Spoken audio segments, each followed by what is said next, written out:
家好，我是大河沟景区的讲解员，我叫褥子姑，来跟大家一起体验一下我们大河沟冬天的娱乐项目。走。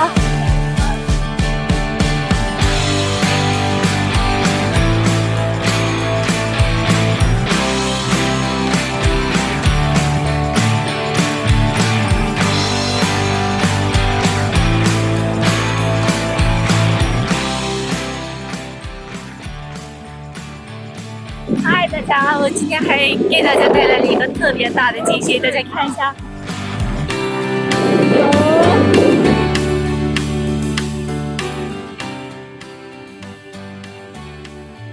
管理项目也来了，带大家吃一下平山缸子鱼。都听说过缸子肉吧？这是我们国湖特色的缸子鱼。鱼来了！哇，终于来了！好香啊！实在是忍不住了，我开始吃了啊！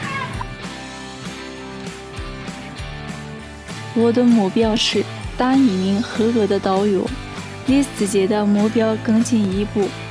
平时下班回家的时候，我都会看一些旅游相关的书籍，不断加强导游业务理论知识学习。在我休息的时候，跟闺蜜出去逛逛，买买东西。